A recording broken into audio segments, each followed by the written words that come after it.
കൂട്ടുകാർക്കും നല്ലൊരു രാത്രി ആശംസിച്ചുകൊണ്ട് മാമ്പഴത്തിന്റെ പുതിയ വീഡിയോയിലേക്ക് സ്വാഗതം. നമുക്ക് നേരെ ഉണ്ണിമോടെ അയ്യപ്പസ്വാമിയുടെ നാളത്തെ നല്ലൊരു പ്രൊമോ വിശേഷം കേട്ടാലോ. അങ്ങനെ നാളത്തെ പ്രൊമോ വിശേഷത്തെ നമ്മൾ കാണാൻ പോകുന്ന അഭിജിത്ത് ആ സത്യമൊക്കെ തിരിച്ചറിയാണ്. ഇത്രയും ദിവസം അഭിജിത്ത് വിചാരിച്ചുകൊണ്ടിരിക്കുന്ന തന്റെ നാവില ഗുളികനുള്ളതുകൊണ്ട് തനിക്ക് എന്തോ വലിയ സിദ്ധി കിട്ടി, താൻ വലിയ ആളാന്നൊക്കെ ആയിരുന്നു. പക്ഷേങ്കില് സ്വന്തം കുടുംബത്തിൽ അനുഭവം വന്നു കഴിയുമ്പോഴാണ് അഭിജിത്ത് ആ പാഠം പഠിക്കുന്നത്. താൻ എത്ര വലിയ അപകടത്തിലാ പെട്ടിരിക്കുന്നത്, തനിക്ക് എങ്ങനെയെങ്കിലും ഈ അപകടത്തിൽ നിന്ന് കരകയറണം എന്നൊക്കെ പറഞ്ഞ് ഉണ്ണിമോടെ ഗിരിദേവന്റെ ഒക്കെ കാലൊക്കെ പിടിക്കുന്നുണ്ട്. അപ്പൊ അതിന്റെ വിശേഷങ്ങളൊക്കെയാ നാളെ കാണാൻ പോന്നേ.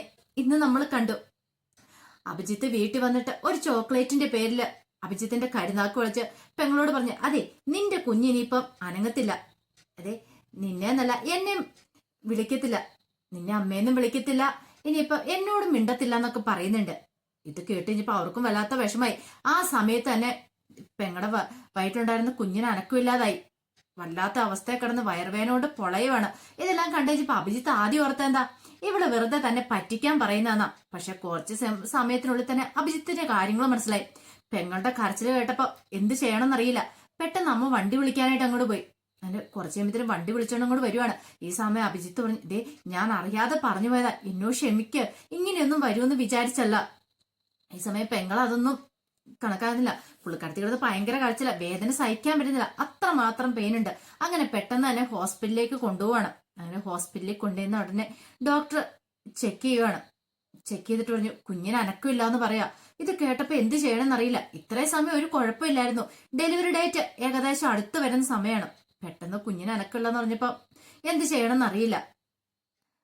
അതെല്ലാം കേട്ട് കഴിഞ്ഞപ്പോഴത്തേനും അഭിജിത്തിന്റെ പെങ്ങൾ പറഞ്ഞു, നിനക്കിപ്പോ സമാധാനമായല്ലോ, നിന്നോട് അപ്പോഴേ പറഞ്ഞില്ല നിന്റെ കരുനാക്ക് വളച്ചൊന്നും പറയല്ലെന്ന്. എന്റെ കുഞ്ഞിന് എന്തെങ്കിലും സംഭവിച്ചിട്ടുണ്ടെങ്കിൽ ഞാൻ പിന്നെ ജീവിച്ചിരിക്കില്ലെന്ന് പറയാം.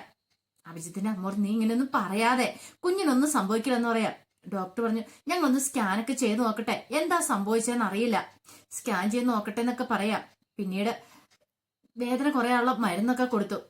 അഭിജിത്തിനെ എല്ലാരും കൂടെ കുറ്റപ്പെടുത്തുവാണ്. അമ്മ പറഞ്ഞു, ഞാൻ അപ്പോഴേ പറഞ്ഞ, നിനക്ക് അന്നേലും ഇത് എന്തിന്റെ കേടായിരുന്നു ഇറക്കാം, അവളെ കുറിച്ച് ഇങ്ങനെ പറയേണ്ട കാര്യം ഉണ്ടായിരുന്നോ, നിന്നോട് പലവട്ടം പറഞ്ഞിട്ടുണ്ട് ഇങ്ങനെ പറയരുത്, അല്ലെങ്കിൽ തന്നെ നിന്റെ നാവിൽ ഗുളികനുണ്ടെന്ന്. കുഞ്ഞിനെന്തേലും സംഭവിച്ചിട്ടുണ്ടല്ലോ, ദേ ഞാനിവളൊന്നും ഒരിക്കലും നിന്നോട് ക്ഷമിക്കാൻ പോകുന്നില്ലെന്ന് പറയാം. എല്ലാരും അഭിജിത്തിനെ ചുറ്റും നിന്ന് കുറ്റപ്പെടുത്തുക. അഭിജിത്തിനാണ് വല്ലാത്ത വെപ്രാളവും വിഷമം. ഇത്രയും ദിവസം ഉണ്ടായിരുന്ന അവന്റെ പ്രതീക്ഷകളെല്ലാവോ ഒറ്റയടിക്ക് തകർന്നു പോയത്. ഇനി ഇപ്പൊ താൻ എന്ത് ചെയ്യും?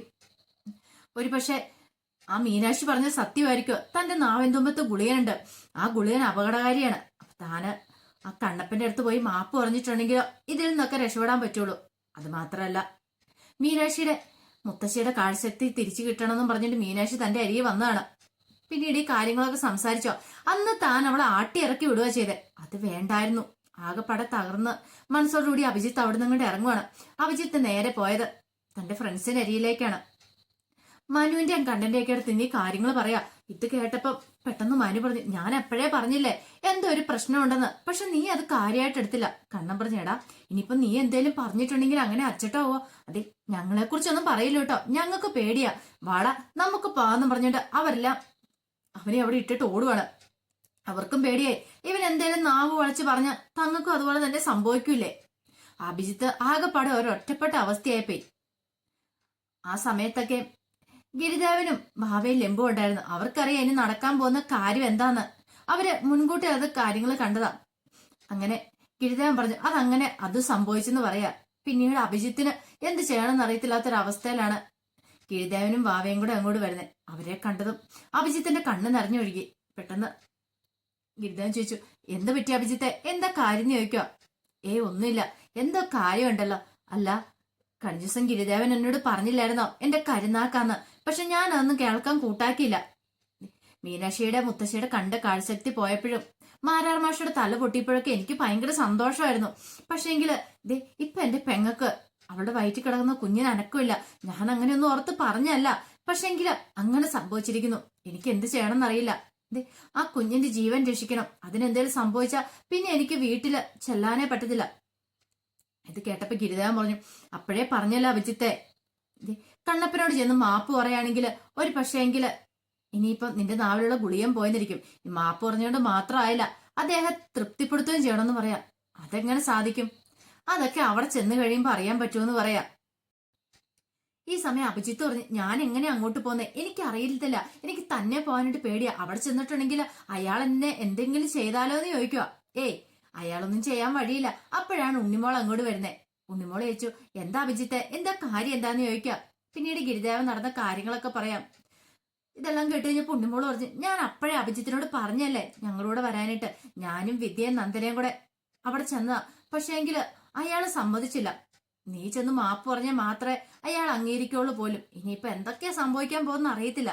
എന്റെ മുത്തശ്ശിയുടെ കാഴ്ചശക്തി എനിക്ക് എന്താണെന്ന് തിരിച്ചു കിട്ടണം. ഒരു കാര്യം ചെയ്യ, നിന്റെ കൂടെ ഞാൻ കൂട്ടുവരാം, നീ എന്റെ കൂടെ വരാൻ പറയാണ്. പെട്ടെന്ന് ഗിരിദേവൻ പറഞ്ഞു, ഉണ്ണിമോളെ ആപത്തിലേക്കാ പോണേ, അതൊന്നും കുഴപ്പമില്ല. എനിക്ക് എന്റെ മുത്തശ്ശിയുടെ കാഴ്ചശക്തി തിരികെ വേണം. അത് മാത്രമല്ല, അഭിജിത്തിന്റെ പെങ്ങടെ ജീവനും അപകടത്തിലല്ലേ. അപ്പൊ അതുകൊണ്ട് ആ ജീവൻ രക്ഷിക്കണമെങ്കിൽ എന്നെ കൊണ്ട് പറ്റുന്ന എന്ത് സഹായം വേണം ഞാൻ ചെയ്തു കൊടുക്കും ഗിരിദേവെന്ന് പറയാൻ. പിന്നീട് അഭിജിത്തിനെയും കൂട്ടിയിട്ട് അങ്ങോട്ട് പോവാണ്. അഭിജിത്തിന് നല്ല ഭയം ഉണ്ടായിരുന്നു.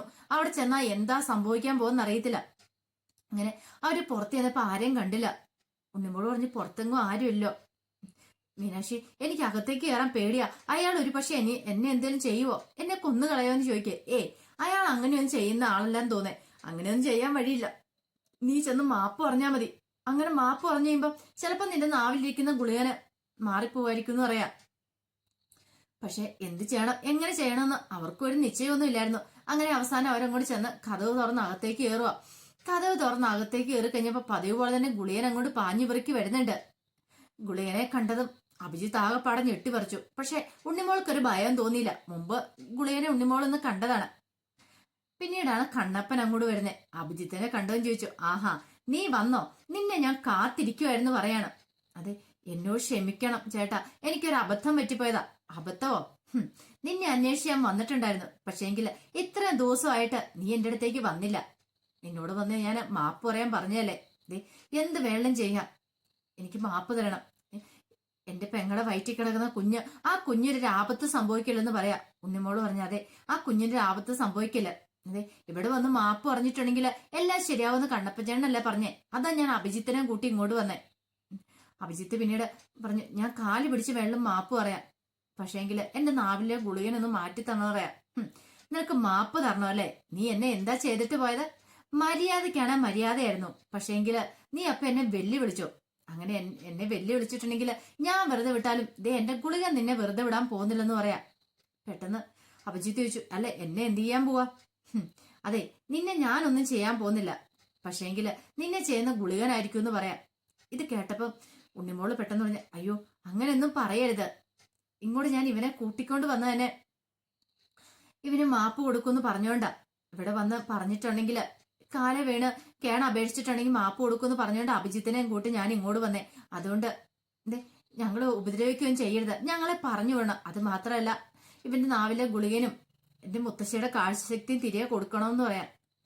ഞാനൊന്ന് ആലോചിക്കട്ടെ എന്ത് ചെയ്യണമെന്ന്. ഇനി ഞാൻ മാത്രമല്ല ആലോചിക്കണ്ടേ, എന്റെ ഗുളികനും പറയണം. എന്നെ പ്രീതിപ്പെടുത്തണം. എന്നെ പ്രീതിപ്പെടുത്തിയാൽ മാത്രം ഇനിയിപ്പം നിങ്ങൾക്ക് രക്ഷയുള്ളൂ എന്ന് പറയാം. ഉണ്ണിമോള് പറഞ്ഞു, അല്ല പ്രീതിപ്പെടുത്താൻ ഞങ്ങൾ എന്താ ചെയ്യേണ്ടത് എന്ന് ചോദിക്കുക. ഇത് കേട്ട് കഴിഞ്ഞപ്പോ കണ്ണപ്പൻ പറഞ്ഞു, അത് ഞാനല്ല പറയേണ്ടത്. എന്റെ ഗുളികൻ നിങ്ങളോട് പറഞ്ഞു തരുമെന്ന് പറയാ.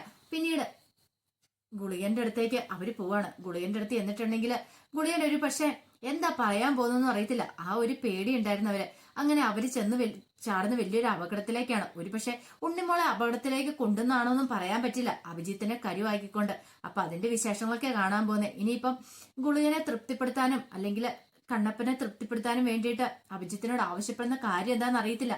എന്ത് കാര്യം ആവശ്യപ്പെട്ടാലും അത് ഉണ്ണിമോളായിരിക്കും ആ സാഹസത്തിന് മുതിരുന്നത്. അങ്ങനെ വീണ്ടും ഉണ്ണിമോളുടെ ജീവൻ അപകടത്തിലേക്ക് വരുവാണ്. തിരുമേനി പറഞ്ഞ പോലെ ദൈവമാകാനായിട്ട് ഒരവസരം കിട്ടിയിട്ടുണ്ടെങ്കിൽ ഉണ്ണിമോളുടെ ജീവൻ അപകടത്തിലാന്ന് പറഞ്ഞ പോലെ അപ്പൊ ഉണ്ണിമോൾ അപകടത്തിലേക്ക് പോയ സമയത്ത് ഗിരിദേവനും വാവയും ലെമ്പു ഉണ്ണിമോളെ രക്ഷിക്കാനായിട്ട് വരുന്നുണ്ട്.